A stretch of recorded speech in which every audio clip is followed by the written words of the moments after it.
역대상 17장. 다윗이 왕궁에서 살 때 나단 예언자에게 말했습니다. 나는 여기 백향목 왕궁에 사는데 여호와의 언약궤는 장막에 있어. 나단이 다윗에게 대답했습니다. 왕께서 마음에 생각하신 일이 있으면 무엇이든 하십시오. 하나님이 왕과 함께 하십니다. 그날 밤 하나님께서 나단에게 말씀하셨습니다. 가서 내 종 다윗에게 말하여라. 여호와께서 하시는 말씀이다. 내가 있을 집을 지을 사람은 네가 아니다. 내가 이스라엘 백성들을 이집트에서 이끌어낸 그날부터 지금까지 나는 집에 있지 않았다. 나는 이 장막 저 장막으로 이리저리 옮겨 다녔다. 내가 온 이스라엘 백성들과 함께 옮겨 다니면서 내 백성 이스라엘을 다스리라고 명령한 지도자들 가운데 누구에게 왜 내게 백향목으로 집을 만들어 주지 않느냐고 말한 적이 있느냐. 그러니 내 종 다윗에게 말하여라. 만군의 여호와께서 하시는 말씀이다. 내가 너를 풀밭 곧 양을 쫓아다니던 자리에서 데려다 내 백성 이스라엘을 다스릴 사람으로 삼았다. 네가 어디로 가든 내가 너와 함께했고 네 앞에서 네 모든 원수들을 멸망시켰다. 이제 내가 이 땅의 위대한 사람들의 이름처럼 네 이름을 위대하게 하겠다. 그리고 내 백성 이스라엘을 위해 한 곳을 정해 그곳에 그들을 심을 것이다. 그들이 자기들의 집에 살게 될 것이며 옮겨 다니지 않고 괴롭힘을 당하지 않을 것이다. 예전처럼 악한 사람이 그들을 해치지 못할 것이다. 또한 내 백성 이스라엘을 다스릴 사사들을 세울 때와 같지 않고 내가 네 모든 원수들을 너에게 복종하게 할 것이다. 여호와께서 친히 너를 위해 집을 세우실 것이다. 네 날이 다돼 네 조상들에게 갈 때가 되면 내가 네 자손을 일으켜 네 뒤를 잇게 할 것이다. 네 아들 가운데 하나를 왕으로 세우고 내가 그의 나라를 굳세게 할 것이다. 그는 나를 위해 집을 세울 것이다. 그리고 나는 그의 왕위를 영원히 굳게 세워줄 것이다. 내가 그의 아버지가 되고 그는 내 아들이 될 것이다.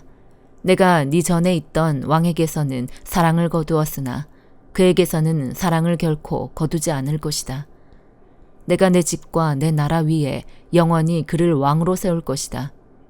그 왕의 자리는 영원히 흔들리지 않을 것이다. 나단은 이 모든 계시의 말씀을 다윗에게 전했습니다. 그러자 다윗 왕은 여호와 앞에 들어가 앉아 말했습니다. 여호와 하나님이여, 제가 누구이며 제 집안이 무엇이기에 이토록 저를 극진히 대우하십니까?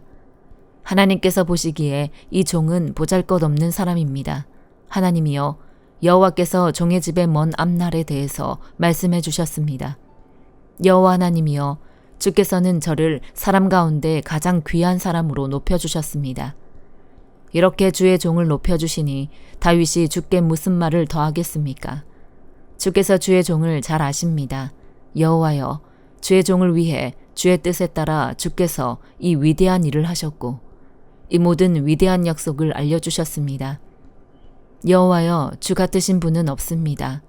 우리가 우리 귀로 들은 대로 주 말고는 참신이 없습니다. 땅에 있는 누가 주의 백성 이스라엘과 같습니까?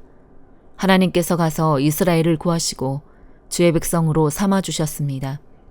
이집트에서 이끌어내신 주의 백성들 앞에서 다른 나라들과 그 신들을 주께서 내쫓고 이스라엘을 위해 크고 놀라운 기적을 일으키셨습니다.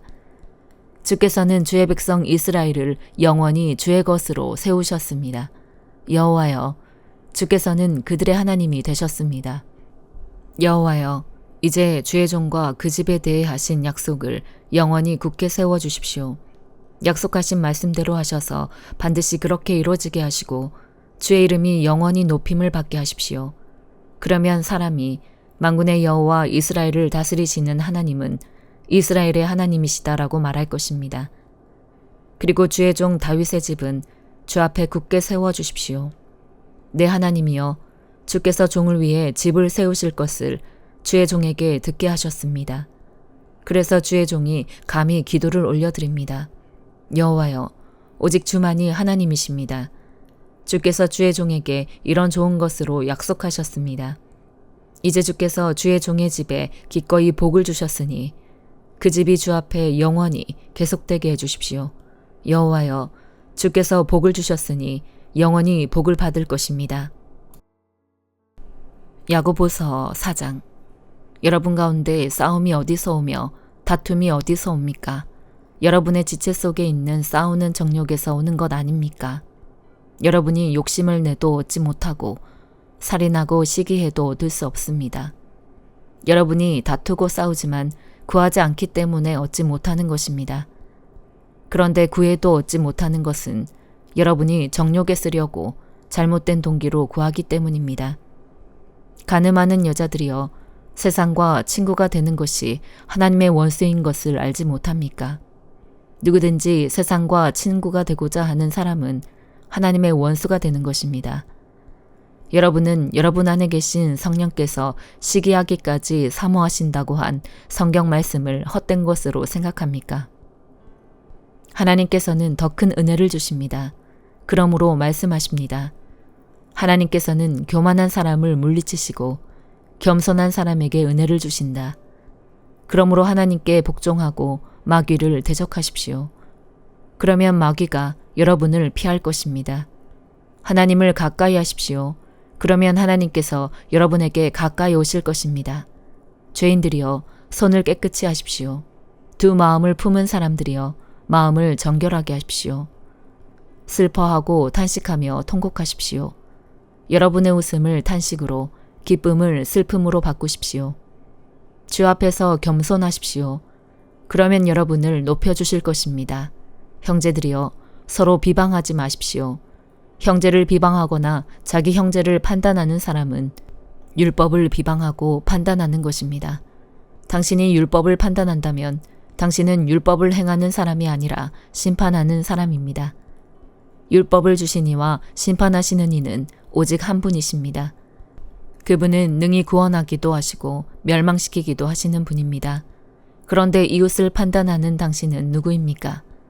자, 이제 오늘이나 내일 어느 도시에 가서 1년 동안 지내며 돈을 벌겠다고 말하는 사람들이여, 여러분은 내일 무슨 일이 일어날지 모르며 여러분의 생명이 무엇인지 알지 못합니다.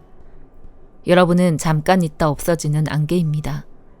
그러니 여러분은 주의 뜻이면 우리가 살기도 하고 이런저런 일을 할 것이다 라고 말하십시오. 그런데 여러분은 교만한 마음으로 자랑합니다.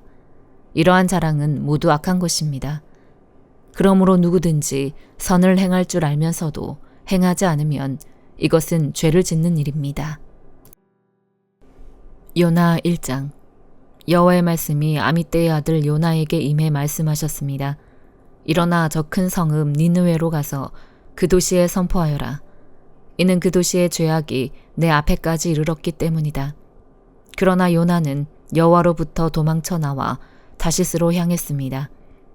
그는 욥바로 내려가서 그곳에서 다시스 행 배를 발견했습니다.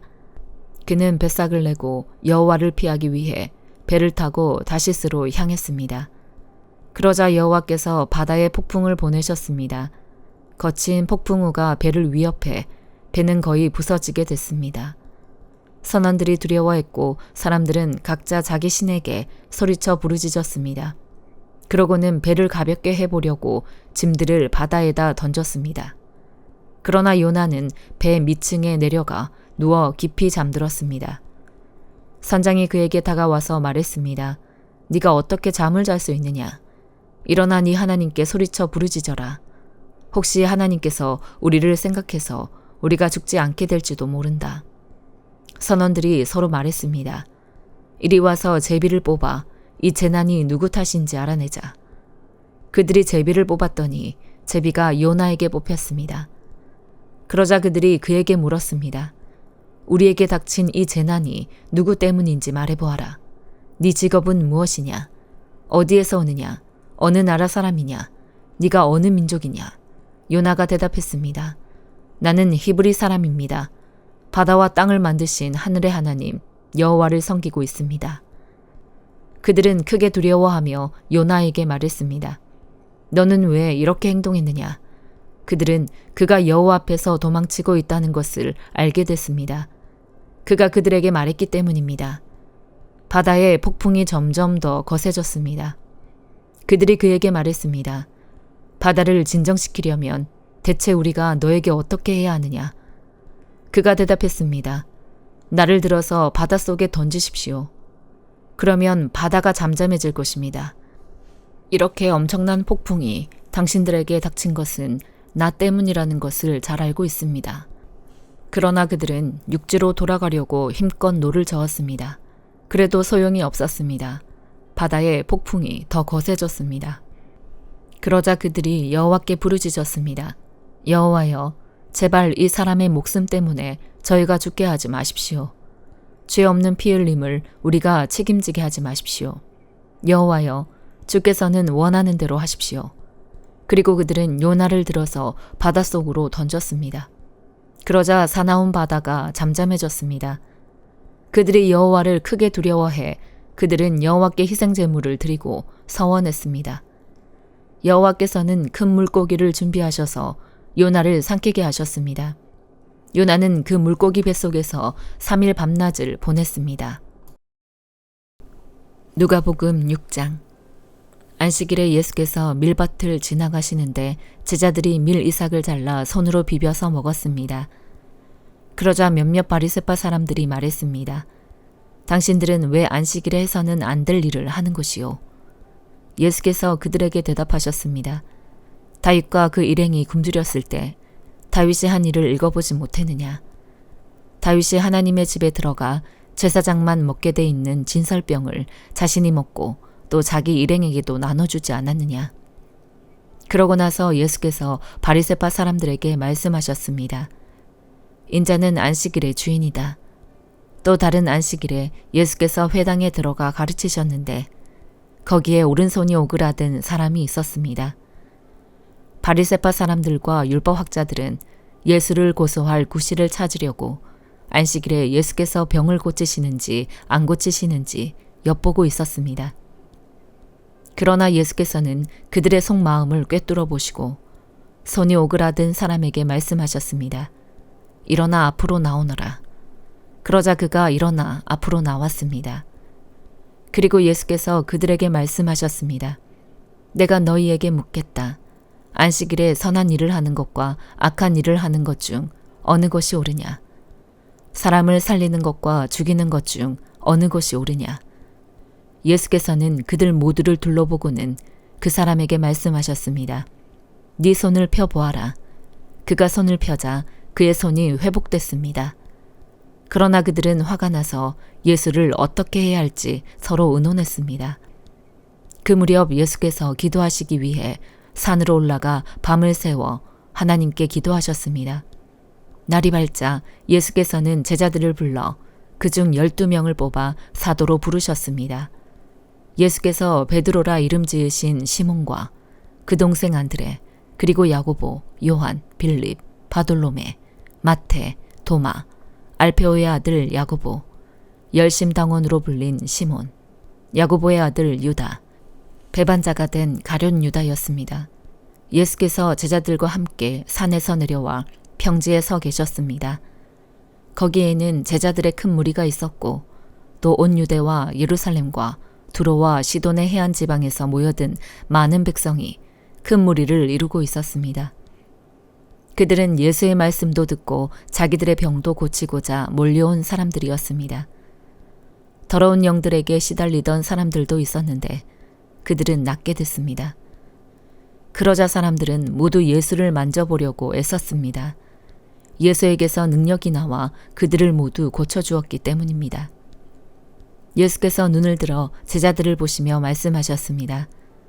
너희 가난한 사람들은 복이 있으니 하나님 나라가 너희의 것이다. 너희 지금 굶주리는 사람들은 복이 있으니 너희가 배부르게 될 것이다. 너희 지금 울고 있는 사람들은 복이 있으니 너희가 웃게 될 것이다. 인자 때문에 너희를 미워하고 배척하고 욕하고 너희 이름을 악하다고 밀쳐내도 너희에게 복이 있을 것이다. 그날에는 너희가 기뻐하고 즐거워하라. 하늘에서 너희 상이 크기 때문이다. 그들의 조상들도 예언자들에게 이렇게 대했다. 그러나 너희 지금 부요한 사람들은 화가 있다. 너희가 이미 너희의 위로를 다 받았기 때문이다. 너희 지금 배부른 사람들은 화가 있다. 너희가 굶주리게 될 것이기 때문이다. 너희 지금 웃고 있는 사람들은 화가 있다. 너희가 슬퍼하며 울게 될 것이기 때문이다. 모든 사람에게 칭찬받는 사람들은 화가 있다. 그들의 조상들도 거짓 예언자들에게 이렇게 대했다. 그러나 내 말을 듣는 너희에게 내가 말한다. 너희 원수를 사랑하라. 너희를 미워하는 사람들에게 잘해주라. 너희를 저주하는 사람들을 축복하고 너희에게 함부로 대하는 사람들을 위해 기도하라. 누가 네 뺨을 때리거든 다른 뺨도 돌려드라. 누가 네 겉옷을 빼앗아 가고 속옷까지 가져간다 해도 거절하지 말라. 누구든지 달라고 하면 주고 네 것을 가져가면 돌려받겠다고 하지 말라. 너희가 남에게 대접을 받고자 하는 대로 남을 대접하라. 자기를 사랑해주는 사람들만 사랑하면 무슨 칭찬이 있겠느냐. 죄인들도 자기를 사랑해주는 사람들을 사랑한다. 잘해주는 사람들에게만 잘해준다면 무슨 칭찬이 있겠느냐. 죄인들도 그만큼은 한다. 돌려받을 생각으로 남에게 꾸어주면 무슨 칭찬이 있겠느냐. 죄인들도 고스란히 돌려받을 생각으로 다른 죄인들에게 빌려준다. 그러나 너희는 원수를 사랑하고 잘해주며 돌려받을 생각 말고 빌려주라. 그러면 너희 상이 클 것이고 너희가 지극히 높으신 분의 아들이 될 것이다. 하나님께서는 은혜를 모르는 사람들과 악한 사람들에게도 인자하시기 때문이다. 너희 아버지께서 자비로우신 것처럼 너희도 자비로운 사람이 되라. 남을 판단하지 말라. 그러면 너희도 판단받지 않을 것이다. 남을 정죄하지 말라. 그러면 너희도 정죄받지 않을 것이다. 용서하라. 그러면 너희도 용서받을 것이다. 남에게 주라. 그러면 너희가 받을 것이다. 그것도 많이 꾹꾹 눌러 흔들어서 넘치도록 너희 품에 안겨줄 것이다. 너희가 남을 저울질하는 만큼 너희도 저울질 당할 것이다. 예수께서 또한 그들에게 이런 비유를 들려주셨습니다. 눈먼 사람이 눈먼 사람을 인도할 수 있느냐? 그러면 둘 다 구덩이에 빠지지 않겠느냐? 학생이 스승보다 나을 수 없다. 그러나 누구든지 다 배우고 나면 자기 스승과 같이 될 것이다. 어째서 너는 네 형제의 눈에 있는 티는 보면서 네 눈에 있는 들보는 깨닫지 못하느냐? 네 눈에 있는 들보는 보지 못하면서 어떻게 형제에게 형제여 네 눈에 있는 티를 빼자라고 하겠느냐? 위선자여 먼저 네 눈에서 들보를 빼내라. 그런 후에야 네가 정확히 보고 형제의 눈 속에 있는 티를 빼낼 수 있을 것이다. 좋은 나무는 나쁜 열매를 맺지 않고 나쁜 나무는 좋은 열매를 맺을 수 없다. 나무마다 그 열매를 보면 안다. 가시나무에서 무화과를 딸 수 없고 찔레나무에서 포도를 딸 수 없는 법이다. 선한 사람은 마음속에 선한 것을 두었다가 선한 것을 내놓고 악한 사람은 마음속에 악한 것을 두었다가 악한 것을 내놓는다. 사람은 마음에 가득 찬 것을 입으로 말하는 법이다. 어째서 너희는 나를 주여 주여 하고 부르면서 내가 말하는 것은 행하지 않느냐? 내게 와서 내 말을 듣고 그대로 실천에 옮기는 사람이 어떤 사람과 같은지 너희에게 보여주겠다. 그는 땅을 깊이 파고 바위 위에 단단히 기초를 세운 건축자와 같다. 홍수가 나서 폭우가 덮쳐도 그 집은 흔들리지 않았다. 그 집이 잘 지어졌기 때문이다. 그러나 내 말을 듣고도 실천에 옮기지 않는 사람은 기초 없이 맨 땅에 집을 지은 사람과 같다. 그 집은 폭우가 덮치는 즉시 무너져 폭삭 주저앉았다. 아멘.